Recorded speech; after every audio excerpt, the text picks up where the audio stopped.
maraming salamat sa umagang ito na pinipis mo kami, pinagsama-sama upang ikaw ay aming itaas at aming sampahin, parangalan at aming tawag ng paglingkuran. Pinupuri ka namin, pinapasalamatan at tinatakilan namin. Sa pangalan ng Panginoong Jesucristo ng taga-Nazaret, lahat ay masabi ng inay. Amen! Palpakan natin ang Panginoon. Hallelujah! Lord of Jesus. At patuloy tayo sa ating pinag-aaralan ngayon kasi ang ating theme ngayon, buwan, ang theme ngayon patungkol sa soul winning. Ang paano tayo mag-win, paano tayo magtatagumpay at makakapagdala sa kaluluwa. Amen? Kasi yun ang sinasabi ng banal na kasulatan. That is the heartbeat of God to bring souls para sa Panginoon. Amen po ba? Amen. Alam po natin Jesus. Kaya ito ay challenge for soul winning because we are in the midst of challenge sa panahon ngayon. Sina-challenge tayo ng Diyos. Nasa gitna tayo ng hamon ng Panginoon. Mga kapatid. Amen? Amen. Nasa gitna tayo, ano man ang sitwasyon natin, ano man ang ating kalagayan, may mga pagsubok man, may mga pagpapalag man, pinahamon tayo ng Panginoon na tayo ay magdala ng kaluluwa, ating dalhin ang mga tao, ating pagkahagian ang mga tao ng mabuting balita sapagat ito ang tibok ng puso ng Diyos. Yeah, amen. Ang tibok ng puso ng Panginoon. Kaya sabi ng ating salita ng Diyos sa Isaiah chapter 6 verse 8. Isaiah chapter 6 verse 8 ay ito ay sinabi kay Isaiah. Okay? Basahin namin mga kapatid sa Panginoon. Ano tinibasa? Also I heard the voice of the Lord saying, whom shall I sing? And whom will go for us? Then say I, here I am, send me. Ito ang sabi ni Isaiah. Sapagkat si Isaiah ay nakakita ng pangitain na ang Diyos ay humahanap ng mga tao na magdadala ng kanyang mga salita. Pero paano? Sino? Amen? Kaya sa panahon ngayon, humahanap ang Diyos ng mga tao na kanyang susuguin, na susunod sa kanyang panawagan, na marunong makinig sa tinig ng Diyos at nakakaramdam ng tibok ng puso ng Panginoon at walang iba ang tibok ng puso ng Diyos ang mga tao magbalik loob sa Panginoon. Amen? Amen. Yun ang tibok ng puso ng Diyos. Kaya sabi ni Isaiah, sabi ng Diyos kay Isaiah, sino susuguin ko? Sabi mo sa katabi mo, sino susuguin ng Diyos? Ha? Sabihin mo sa katabi mo, sino susuguin ng Diyos? Sino ba? Sino ng Diyos? Sabihin mo, ako yun! Yun! Ikaw ang susuguin ng Panginoon. Kailangan mo manindigan. Kailangan mo tumayo. Kailangan mo sumumpalataya. Kailangan mo ikot sa Panginoon. Manindigan ka sa panawagan ng Diyos kasi ikaw ang sinusugo ng Panginoon. Amen. Amen. Yan ang sabi ni Isaiah. Sabi, di ba yan? Sino susuguin ko? Narinig ko ang tinig ng Panginoon na nagsasabi, sino susuguin ko? Ibig sabihin, hanggang ngayon, humahanap ang Diyos ng tao na kanyang susuguin upang magdala ng mabuting balita, upang magpalakas, upang magpaliwanag na ang Diyos ng pag-ibig. Gusto ba niya maranasan ng mga tao ng pag-ibig na totoo? Amen. Sa sanlibutan, tandaan niyo, sanlibutan. Ano ang sanlibutan na sinasabi ng sanlibutan? Ang pag-ibig ng sanlibutan. Selfish! Sipin mo yan. Sabi ng nakakinggan ko na sa isang tawid, the greatest love of all is to love yourself. Alam niyo may kanta na yun? The greatest love of all is to love yourself. If you love yourself, that is the greatest love of all. Hindi totoo sa akin yan. Amen? Amen? Kaya yung kanta na naintindihan yung kanta na yun. The greatest love of all is to love yourself.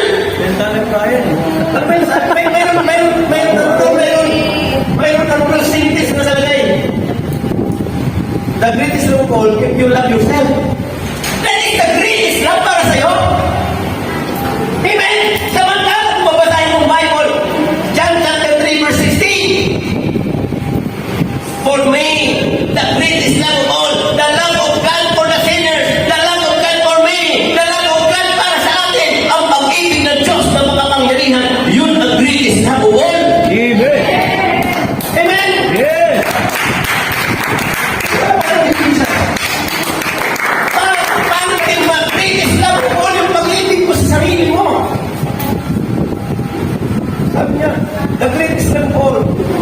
when you love yourself. Ano ba yun? Nakalala ka mo, ano na yung sentence na yun? Di ba? Mayroon ganun, hindi ko lang masyado na ano, pero pag yung nasa huli ng sentence na yun, sa kanta na yun, ay yun ang nakalagay. I believe that you is our future. Tama yun! Let them wait, okay yun, walang problema nun. Kaya mo siya nung excel. Kaya mo siya nung matuto. Pero hindi na ako sa kayan doon na sinasabi, the greatest love of all when you love yourself. Hindi mo sinasabi ko kung mahalin mo sarili mo. Kasi ang unang magpapatuloy na mahal mo ang sarili mo, naglilingkod ka sa Panginoon. Yes. Kinailangan mo na sa buhay mo, si Jesus ang Diyos mo. Yan ang totoo ng pag-ibig mo sa sarili mo. Kasi ayaw mo ang buhay mo mapahamak, ayaw mo mapunta sa impyerno, ayaw mo ang buhay mo mapahamak sa kawalan, kundi kung mahal mo ang sarili mo, paglingkod ka sa Panginoon. In literal, sa literal, nakapuusap.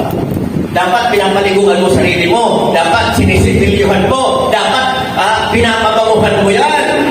Yun, pag-ibig mo sa sarili mo. Sa natural. Amen? Amen. Sino naligo may umaga? Yes. Yung may sumuko, hindi naligo. Sino nagsipilyo bago pumunta na simbahan? Yes. Yung may sumuko, sino nagsipilyo? Hindi mo mahal sarili mo. Pinamimirinda mo yan. Pinapakain mo sa Jollibee yan. Yan, mahal mo ang sarili mo. Pero that is not the greatest love of all. Because the greatest love of all, the love of God for the sinner, that is the greatest love of all. Yes. Hallelujah. Kahit po ng 316? Ano sabi ng 316? Ha? For God so loved the world. Silipin mo yung pag-ibig na that He gave His only begotten Son. Kapatid sa Panginoon, He gave His only begotten Son, that whosoever believeth in Him should not perish, but have everlasting life. Yun ang greatest love para sa akin. Bakit? Mahal ng Diyos ang mga makasalanan. Kahit tayo mga makasalanan, amen? Amen. Kahit tayo mga orasyonan, kahit tayo mga manggagaway, kahit ikaw ay masamang ugali, hindi ka pala kaibigan, masungit ka, pero minahal ka ng Diyos, ngayon pala kaibigan ka na, amen? Amen. Dahil pagkatao mo, binago ka ng Diyos. That is the greatest love of all, the love of God for the sinners.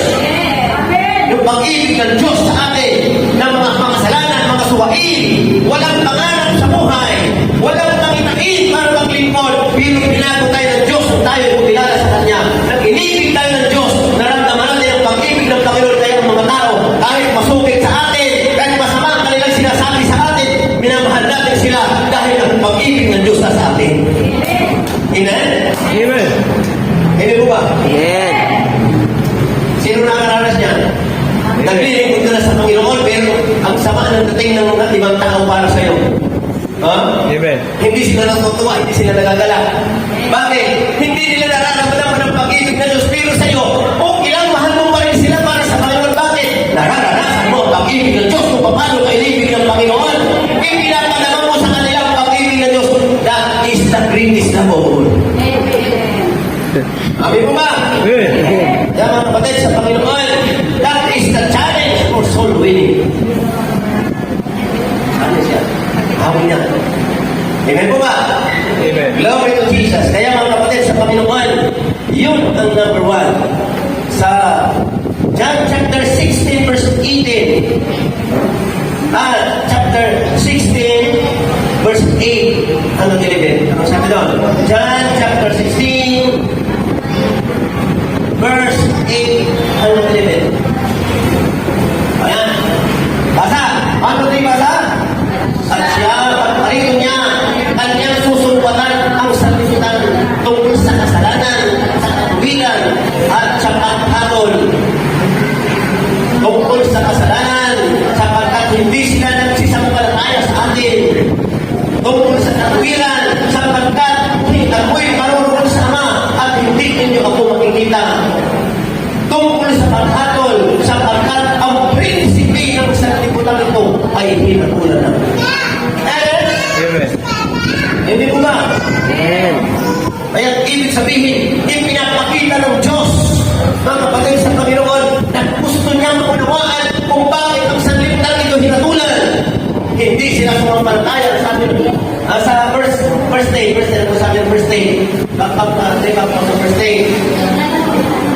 Sabi, tungkol sa katwiran, sapagat ako'y marunong sama, hindi na ninyo ako makikita. Sa verse 9, ano sabi ng verse 9? Tungkol sa kasalanan, sapagat hindi sila nagsisampalataya sa akin. Amen? Pinatulan sila ng Diyos. Sila ay inilagay ng Diyos sa paghatol. Bakit? Hindi sila nagsisampalataya sa Panginoon. At ayaw kung mangyari yan na dumating araw, dahil sila sa paghatol. Bakit? Hindi mo sila binahagian ng mabuting balita. Hindi mo ibinahagi sa kanila na mahal sila ng Panginoon. Amen? Amen. Bahagi mo pa rin. Mahal sila ng Diyos kasi baka dumating ang araw na hindi mo sila binahagian ng mabuting balita ng Panginoon ay sasabihin ng Panginoon, anong ginawa mo? Itinago mo? Di ba? Mayroon pinagkatiwalaan ng Diyos na kayamanan. Ang dalawa, ang iba, kanyang ipinakol. Ang iba naman ay kanyang ipinangalakal. Ang iba, natakot. Huwag ka matakot, kapatid. Dalhin mo ang kayamanan na ibinigay ng Diyos sa'yo. Ipangalakal mo. Amen? Amen. Ibahagi mo ang kaligtasan na nasa iyo. Magdalagan ng mabuting balita sa mga taong makasalanan at dadalhin sila ng Diyos sa pamamagitan mo. Amin po ba? Amen. Salamat namin ang Panginoon. Number 2, the challenge for soul winning. Ang hamon ng Diyos para magdala ng kaluluwa ay sa pamamagitan ng ating pagkakilala ang halaga ng kaluluwa ng tao. Anong halaga? Anong itutumpas ng tao sa kanyang kaluluwa? Amen? Amen. Amin po ba? Amen. Kaya sabi ng Marcos, 8:35 ng Mark, chapter 8, verse 35. Ano? Kaya natin masahin yan? Kahit pala, nababasa na natin, ano? Yes. Ganda talaga ng mga pinakita. Bibigyan pa tayo mas malaki pa dyan. Hallelujah. Hallelujah. Amen, basta! Pagkat, Ang sino mang mag-ibig iligtas ang kanyang buhay ay mawawala ito. Ang isang sino ang mawawala ang kanyang buhay dahil sa akin at sa Ebanghelyo ay maliligtas yan. ano ba? Sapagkat, anong mapapagpinawa ng tao na mapagtan ang buong sanglibutan, mapapahama ang kanyang buhay. Kanya na ba? 36 na ba? 37. Ang 37. Sapagkat, Anong ibibigay ng tao na natumpas ng kanyang buhay. 38. Sapagkat, ang sino man ang magkahiya sa akin at sa aking mga salita sa lahing ito ng pangmulya at makasalanan ay kahihiyari naman siya ng dalang ng tao pagparito niya nasa kawalatihan sa kanyang ama na kasama ng mga banal.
Amen? Amen.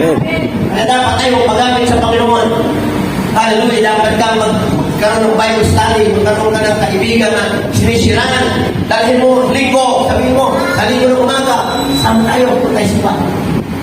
Papakilala kita sa aming mga kapatiran, sa mga musisyan. Papakilala kita kay Brother Julio, magaling mo lang yun. Hallelujah. Amen.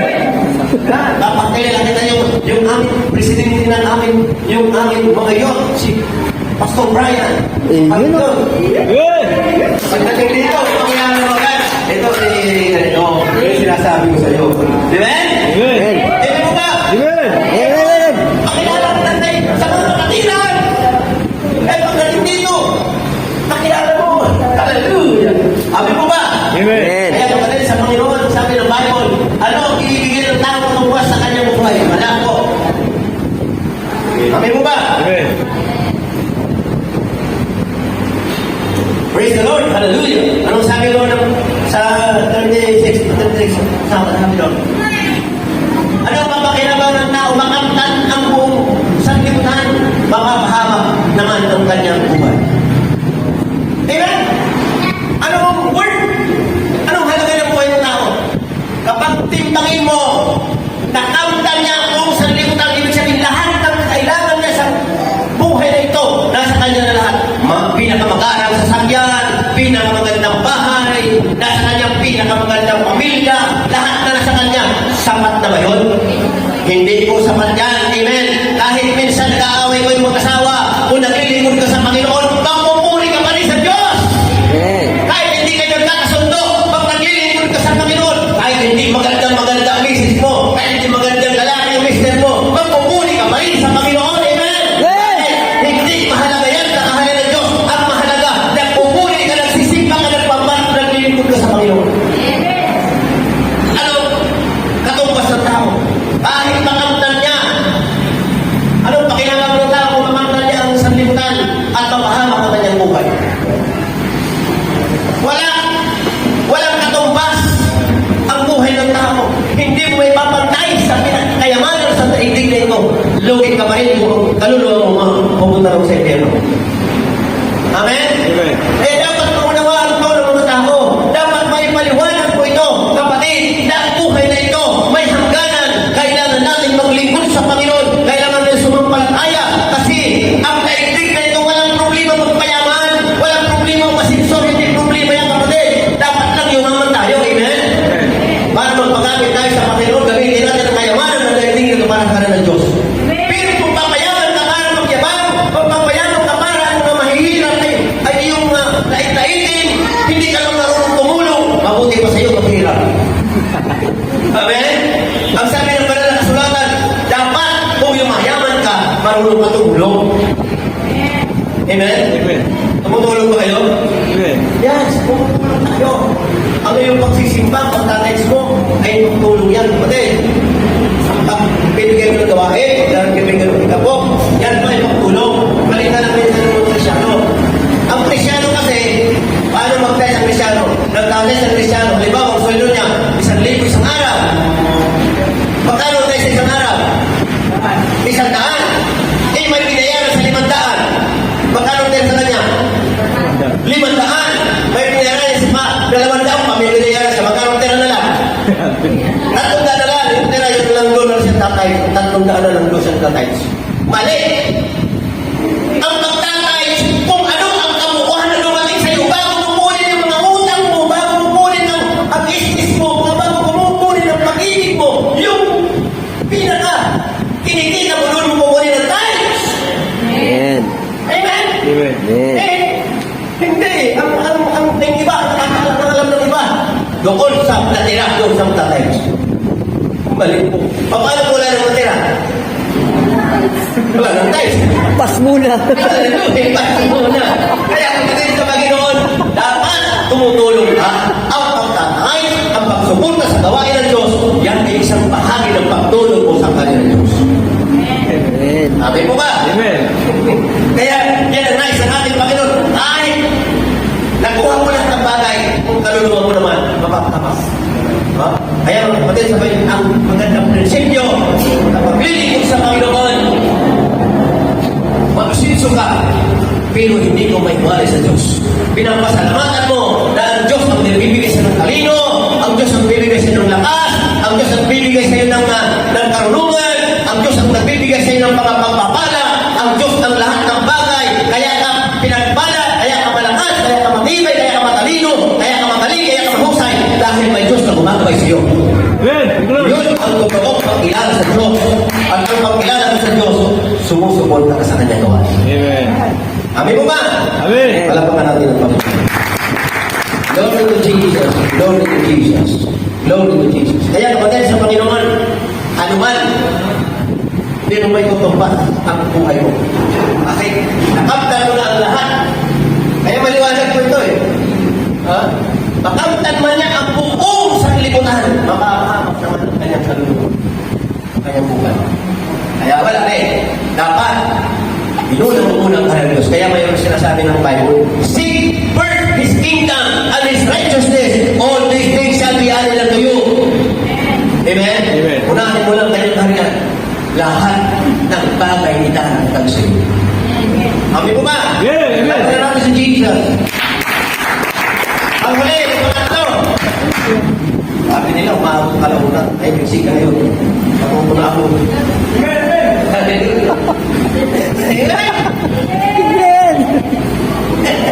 Hallelujah! Ito, praise God! Paano daw may kinanungaran, hindi pinatol. Baka hindi na magpinatol. Amen. Amen. Amen.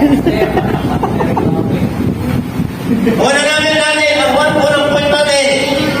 The heartbeat of God. The challenge of soul winning, number 1, the heartbeat of God. Yan, Isaiah, sa 3:16. At pangalawa, the challenge of soul winning is the word of soul, yung halaga ng kaluluwa. Ano ang ipapantay? Ang halaga ay yung paglilingkod mo sa Panginoon. Kahit makamtan niya lahat, hindi naman siya naglilingkod, mapapahamak pa rin ang kanyang kaluluwa. Amen. Pangatlo. Amen. Amen.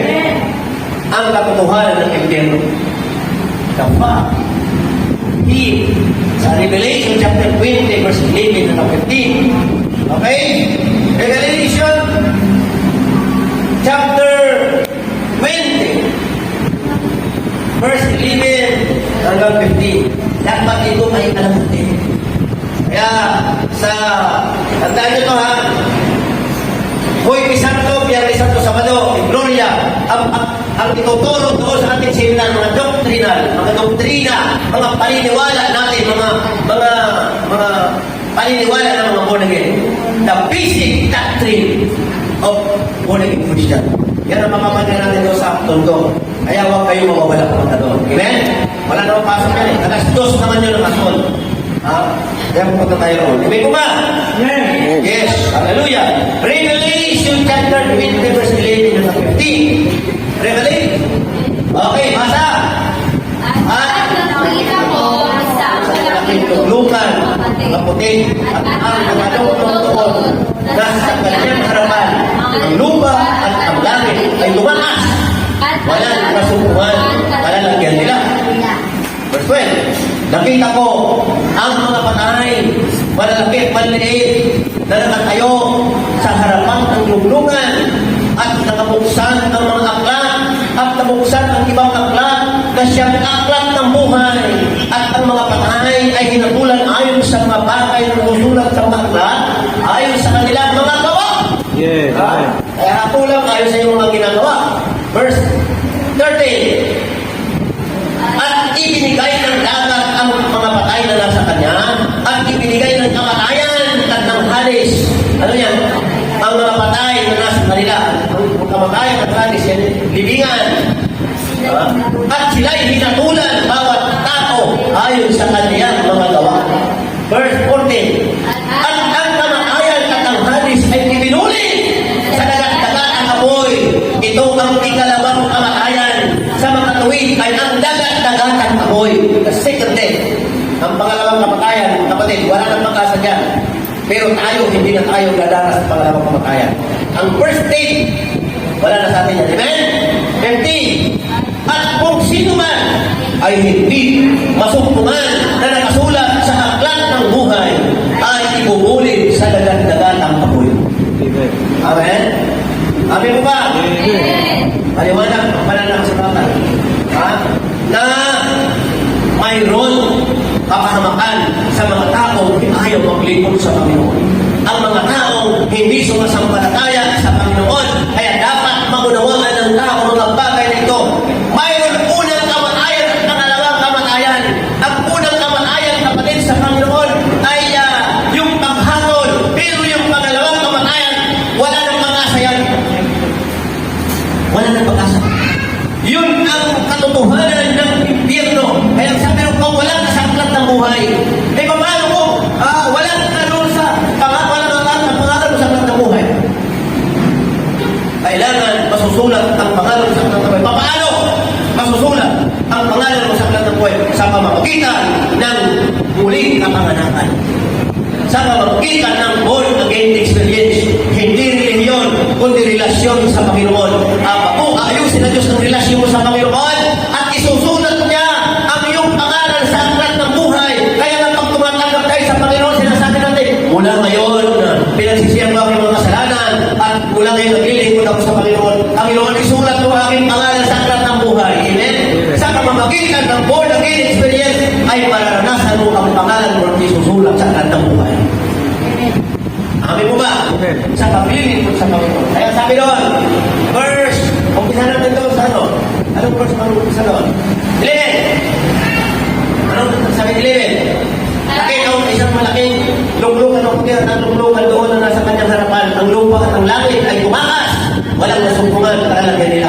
Kaya darating araw, mga kapatid sa Panginoon, mawawala ang langit at lupa pero ikaw ay mawawala. Magkakaroon ng rapture. Amen? Kukunin ka ng ating Panginoon lahat ng sumampalataya sa Kanya. Wala rapture. Magkakaroon ng great tribulation na walang hindi pa naranasan na mula ng likha ng sanlibutan. Ito ang kahirapan ngayon. Kapatid sa Panginoon, mararanasan lang sa mga tao, mga subahin. Mga tao kaya maglingkod sa Panginoon. Kaya dapat ipaunawa natin sa kanila na mayroon pagkahamatan sa mga tao kaya maglingkod kay Jesus. Sabi mo ba? Amen. Verse 13. Anong sabi ng 13? Anong sabi ng 13? Ibinigay ng dagat ng mga patay na nasa kanya. Ibinigay ng kamatayan ng hari sa mga patay na nasa kanya. At sila'y hinatulan bawat tao ayon sa kanilang gawa. Kaya, ano ang iyong gawa? Kapatid, mahalaga ang ginagawa mo sa iyong paglilingkod. Mahalaga ang buhay mo habang ikaw ay narito sa lupa. Ang gumagawa ka ng mabuti, gumagawa ka ng pagtulong, gumagawa ka sa kanan ng Diyos. Ginagawin mo ang buhay mo ng paglilingkod sa Panginoon para lamang ang kahanan ng Diyos ay magangat, para lamang ang kingdom ng Panginoon lumawa, kaya magpagapit ka sa Panginoon. Amen. That is the challenge. Kaya ang hamon ng Diyos, ang hamon niya ay ang tao ay magkakaroon ng sulili, magdaan ng kaluluwa para ipaunawa sa kanila ng Diyos. Na mayroon kapahamakan, mayroon aklat ng buhay na iharap ang Diyos sa Diyos pag walang doon ng tao sulili. Paano isulat ang pangalan mo doon? Sa pamamagitan ng pagbabalik mo sa Diyos. Sabi niya sa 3 verse 3, except a man be born again, he cannot see the kingdom of God. Except a man be born again, he cannot enter into the kingdom of God. How can you enter into the kingdom of God without your name in the book of life? Wala kang pangalan sa aklat ng buhay, mga pumapasok.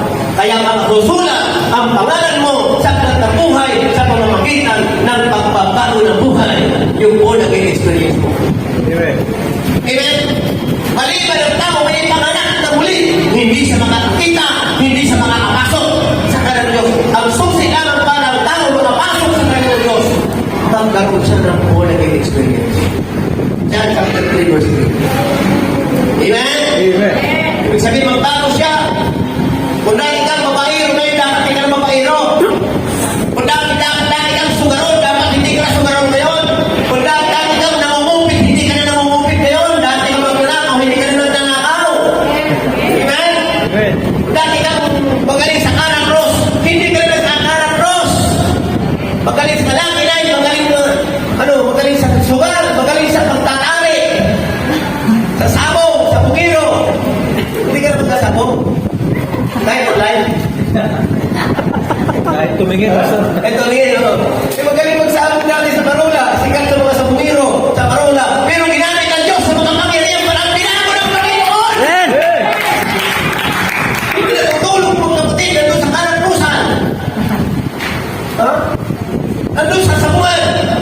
Pero pinago ng Diyos. Ngayon, nakasulat ko yung pangalan sa aklat ng buhay. Thank you, Lord. Hallelujah. Amen. Sabi ng Bible. 4. At ang kamakayan at ang hadis ay pinulit sa dagat-dagat ng apoy. Ito ang ikalabang kamakayan sa mga kawin ay ang dagat-dagat ng apoy. Amen? Yun ang katotohanan ng impyerno, yung kapahamakan. Kaya ang tao, pag hindi niya naunawaan, mayroon dagat-dagat ng apoy. Dahil nasigot din. Unang kamatayan, kapatid, tandaan nyo to. Ang unang kamatayan, tayo ay namatay. Amen? Tayo ay namatay na. Spiritual, pinuhay na ng Diyos. Pero, mayroong physical na kamatayan. Pagkatapos ang tao mamatay, mayroon paghuhukom, may judgment. May judgment na darating. Pero pag siya'y binuksan ang mga aklat ng langit, wala ang pangalan mo doon sa mga aklat, darating sa'yo ang second death, yung pangalawang kamatayan, mayroon pakapangyarihan sa'yo. Ang pangalawang kamatayan, wala nang kalikasan. That is eternal death. Ano ba ibig sabihin ng eternal death? Ang impyerno ay eternal separation from God. Walang hanggang pagkahiwalay sa Diyos, wala nang pag-asa. Yun po ang impyerno. Wala nang pag-asa. Kaya tayo ngayon, maunawaan natin na ang tao mayroong pag-asa sa panahon ngayon. Amen? Sila ay maglingkod sa Panginoon, magpagamit sa Panginoon, at sila ay sulat ng ating Panginoon sa aklat ng buhay. Amen? Sabi ng Bible, ang kamatayan at ang halis ay pinulit sa dagat-dagat ng apoy. Ito ay ikalawang kamatayan sa mga tuwing bagay, ang dagat-dagat ng apoy.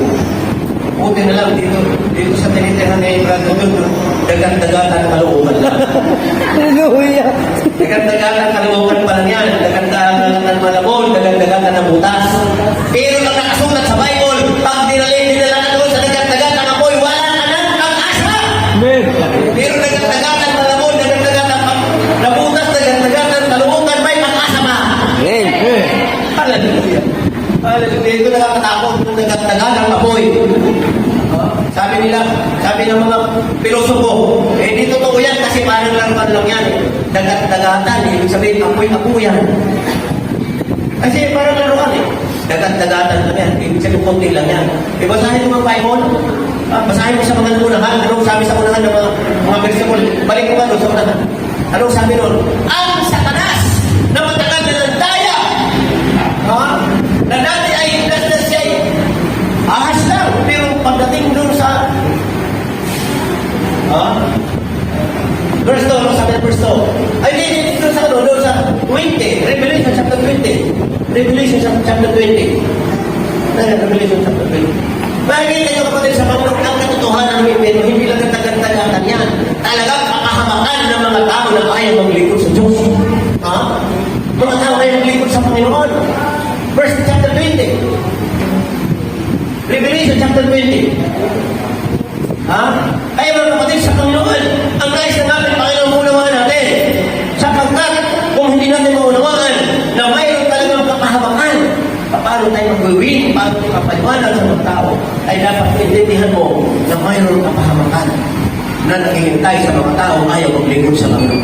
Pero maraming salamat sa Diyos. Amen. Hindi tayo pinapabayaan. Amen po ba? Ayaw kanya binigyan ng pagkakataon na manumbalik sa Kanya. Binigyan tayo ng pagkakataon ng Diyos na lumapit sa Kanya. Sabi ng verse 2, 20 verse 2,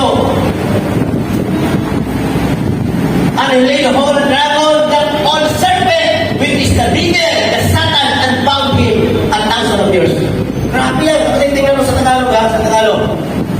At sinunggaban niya ang dragon, ang matandang ahas, na siyang Diablo at Satanas, na ginapos ng 1,000. Okay? Isipin nyo yan, isipin nyo. Tingnan nyo nung mabuti yung kasulat yan. Sinunggaban niya ang dragon. Ang dragon, ang devil. Sinunggaban niya ang demonyo, ang dragon, ang matandang ahas, na siyang Diablo at Satanas. Ginapos sa 1,000. Kaya iisa lang yan. Ang dragon, ang demonyo, ang diablo, si Satanas. Iisa lang yan. Kaya sa ibang salin yan, ang matandang dragon na dumaya ng sanlibutan. Pero dito, mababaw lang, sabi niya. Sabi niya sa verse 2, sino ka ba niya ang matandang ahas na siyang diablo at ang Satanas ginapos? Sabi ng verse 3, siya'y ibinuli sa kailaliman at sinarahan at tinatakan ito sa ibabaw niya upang huwag mandaya ng mga bansa hanggang sa maganap ang 1,000 taon. Pagkatapos ito ay kailangan siyang pawalan ng pagtipan. Ibig sabihin, kapatid, yun ang nandadaya. Si Satanas, ang diablo, ang demonyo, ang devil, yan ang dumadaya sa tao. Kaya mayroon talaga mandaya. Hindi po ba? Amen. Yan ay mga kampo ng ni Satanas, mga kampo ng katiliman. Pero maraming salamat sa Panginoon. Tayo na naglilingkod sa Diyos. Pinago niya tayo. Dati tayong alipin ng kasalanan. Alipin tayo ng diablo. Alipin tayo ng kaniliman. Pero nang naglingkod tayo sa Diyos, pinago niya ang ating buhay. Amen. Amen. At nasumpungan natin ang biyaya ng Diyos. Nasumpungan natin ang kabutihan ng Panginoon. Ang pag-ibig ng Diyos na walang katumbas. That is the greatest love of all. The love of God for the sinners. That is the greatest love of all. Tayo magpadaya sa libutan. Sa libutan, do you love yourself? That is the greatest love of all. Makasalit ka. Pinakadakilang pag-ibig, mahal mo sarili mo. Ang pinakadakilang pag-ibig mo, paano inihandog ng Ama si Jesus ay sa isang anak niya, ibinigay niya sa mga suwain para sa mga makasalanan, para sila maligtas. Isipin mo, sakripisyo na yan, ang tunay ng pag-ibig. Hindi niya tingnan, makasalanan naman yan. Hindi kong tao yun, sabi ng tao, ay, okay lang yan, makasalanan naman yan, hindi mo na yan. Pero ang Diyos hindi. Ang Diyos, pag-ibig talaga. Kahit makasalanan yan, kahit mamamatay tao, kahit magnanakaw, kahit drug-addict yan, kahit rasyunan, kahit magulang yan, ibinigay pa rin ng Ama ang kanyang anak para lamang pagtunayan ang kanyang pagmamahal. That is the greatest love of all. Amen. Amen? Amen. Tapakan natin ang Panginoon. The challenge sa tuwili, kaya hinahamon ka ng Diyos may umaga. Magdala ka ng kaluwa. Ibahagi mo ito ng balita. Mga tahanan ninyo, gawin natin mga Bible study. Para imbitahan nyo inyong mga kapitbahay, sabihin nyo, may Bible study dito. Anong araw nyo gusto sabihin nyo sa akin? Brother Raul, Pastor Robin, Dugulan, may mga yun, nandiyan. Nagkakaroon ng mga Bible study mga yun. Amen? Amen. Gagawin natin natin po. That is the challenge of surveying. Palapakanan ng Panginoon ay natin po kasi